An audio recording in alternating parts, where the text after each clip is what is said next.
Oh.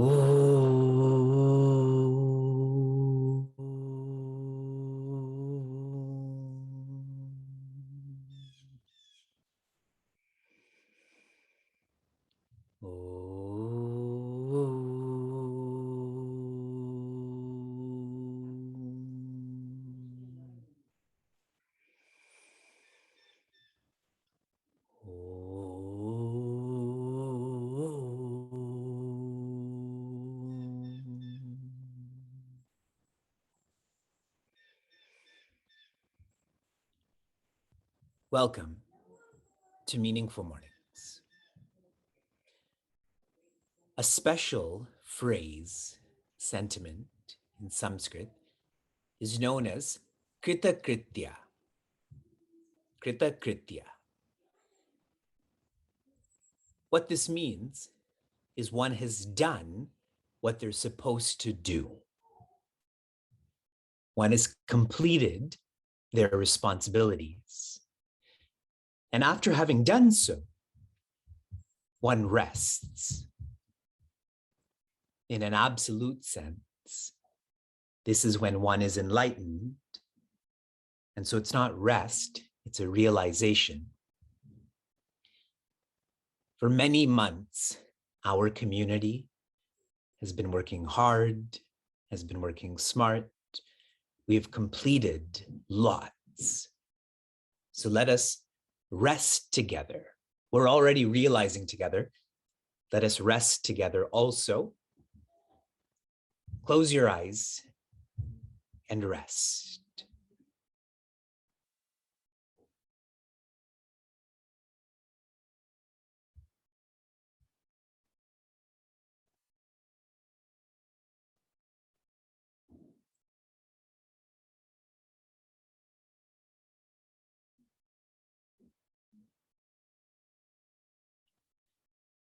Prasanna vadanam dhyayet.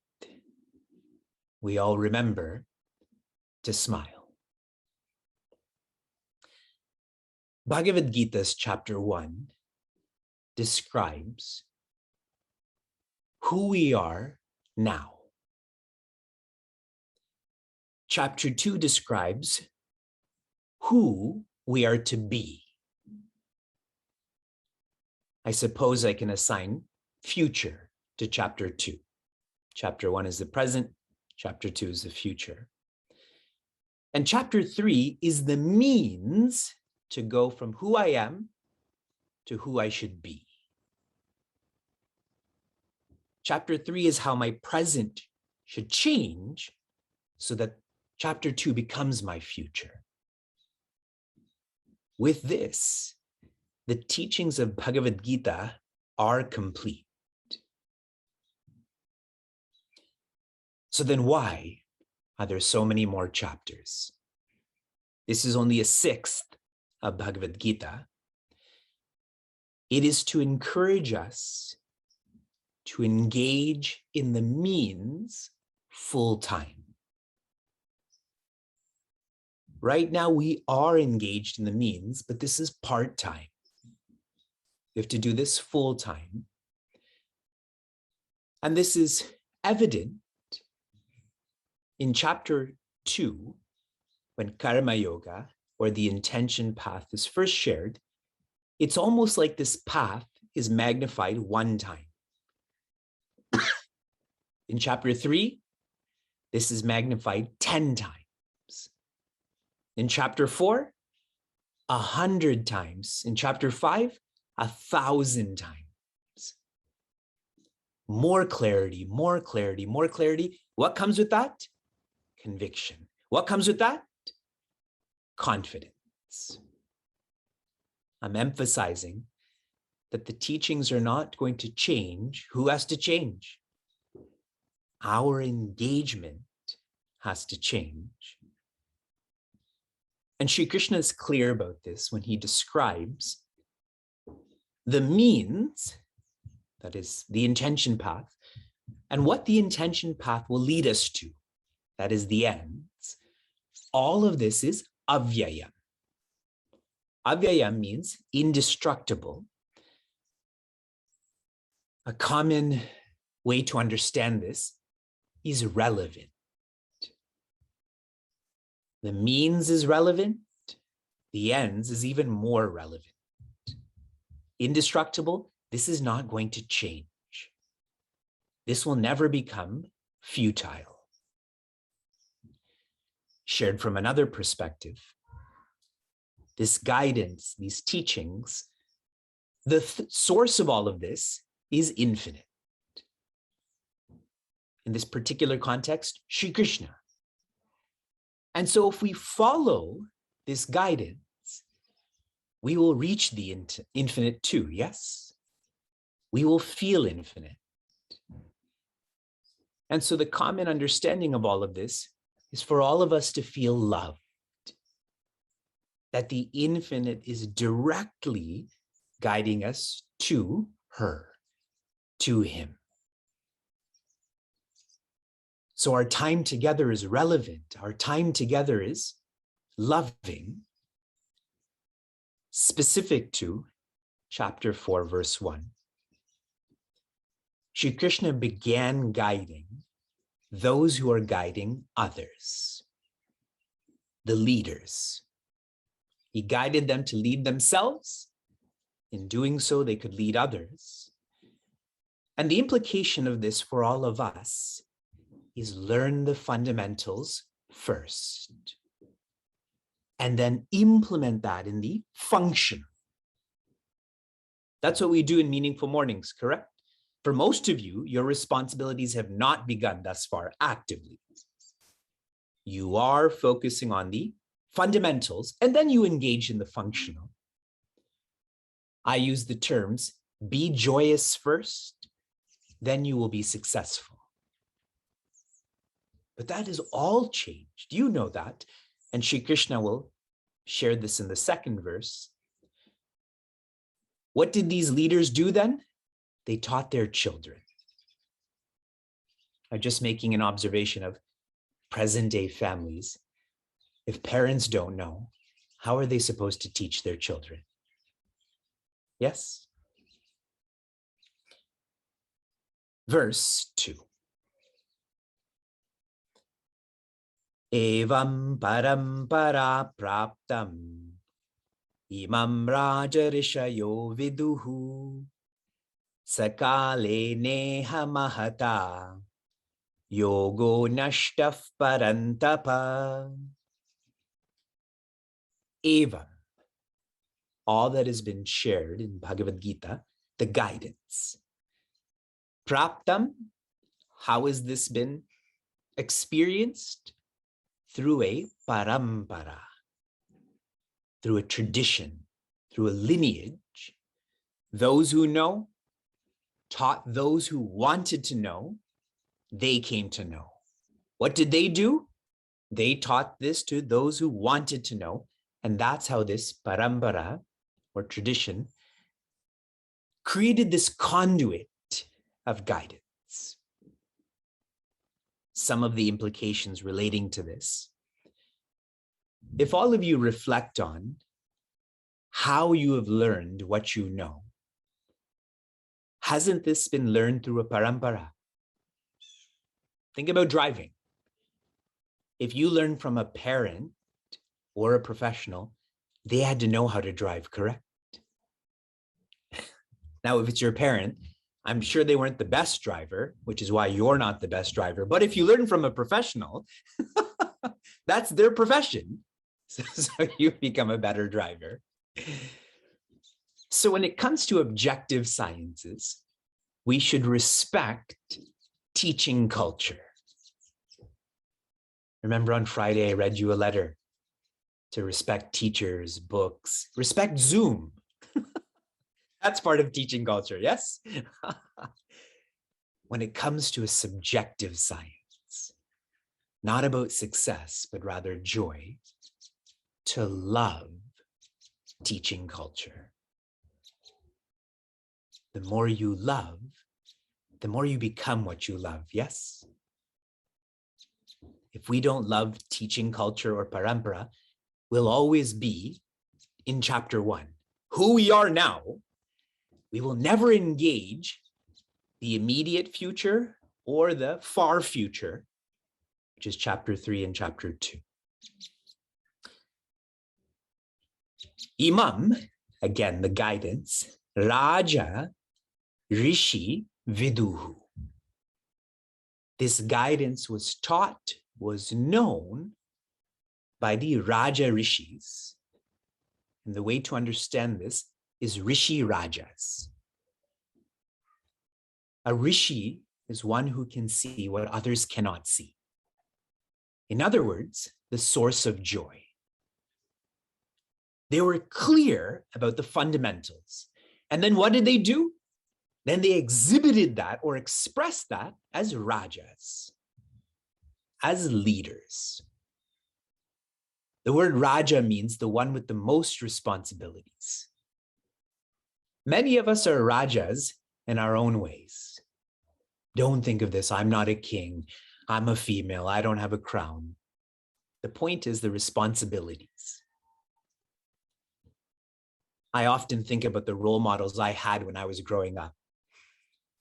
It tended to be athletes. And the more that I immersed myself in Sanatana Dharma, my role models changed to these Rishi Rajas. Like in Bhagavatam, Rishi Raja Shaunaka. That's who I would like to be in my life. One who's joyous and is radiating that joy in a systematic, organized way. Third quarter, Sakalena is again referencing the guidance. Kalena, by time. Iha Mahata. This guidance has gone through a long time.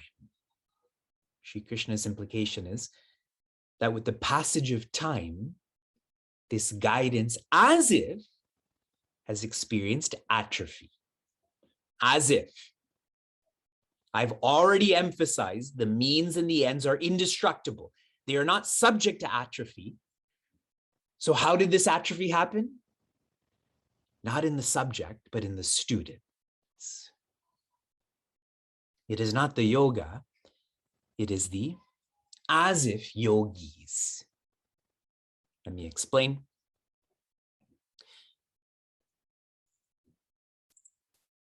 With the creator, there naturally has to be creation. A creator is a creator if there's creation, correct? And in a subjective science that is infused with love, creation, what comes with that is a connection. 3 C's, everyone. Creator, creation, connection.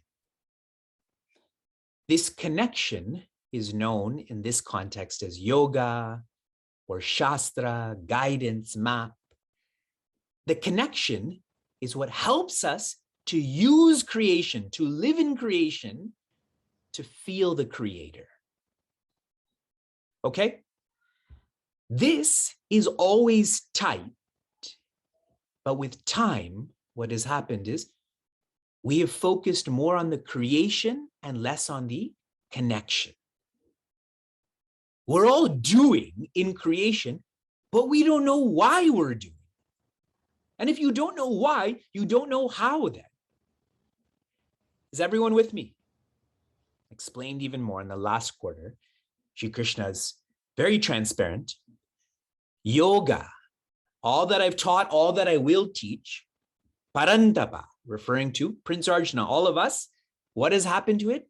Nashtaha. This atrophy has caused this to be destroyed. A subjective science has become objective. Yoga is a vision for our lives. Now what has yoga become? An exercise. How true this is, no? This statement that Shri Krishna has made. A vision has become an exercise. The way I've shared this yesterday in our celebration, Sanatana Dharma, a subjective science, is to be intentional. Our perspective has been to take all of this instinctively. And that's why there's the destruction from the student's side. We're not engaged in the connection. That's what Sri Krishna is trying to engage us in. Parantapa means the one who burns enemies. The enemy we all have to burn is superficiality, being superficial. What is the sign of being superficial? Where you give more importance to the functional than to the fundamental. Burn, that's our enemy. In such a micro sense, fashion to Vivek is superficial. We're all trying to learn that we're not this body, that we are more. But if I invest my resources, time, and effort in fashion, in being fashionable, how can I be more than the body? Yes. That's why I don't cut my hair and I don't shave. It's just there. You may all have a different understanding of it, but that's my understanding. It's just there. It's functional. It's not good. It's not bad. It's just there. Be parantapa. Shri Krishna has one more message relating to introducing chapter 4. Then Prince Arjuna will ask his question. From inspiration to application, your application for the past 10 days was to evolve your dislikes to likes, your likes to love. And many of you shared how you did this in our celebration yesterday. Here's my observation. Our children have been physically unwell for most of October. So they've missed a lot of daycare, which means our home has been much more disorganized. And I typically dislike that, but I'm asking you to do this, so I'm practicing too. I've learned to like that. Like that means accept it, okay? I consciously am making everything disorganized, but to accept it. Then there's much more bandwidth in my mind to focus on the fundamentals. In terms of like to love, this happened to me with running. Running has nothing to do with my body anymore. It has to do with quietude, and I changed my like for quietude to a love for quietude. I hope you've all engaged in this too. Your application for this morning, I want you to rate yourself. What percentage of these applications do you engage in? And how much of these applications, how much effort do you put into these applications? So sharing again, what percentage do you engage in and how much of yourself do you give to these applications? And if it's low, remember, you're always going to be Prince Arjuna of chapter 1. What's the point of magnifying 10, 100, 1,000 times if you're not going to engage this? Shanti, shanti, shantihi. Be safe, be sound, be serene, be happiness.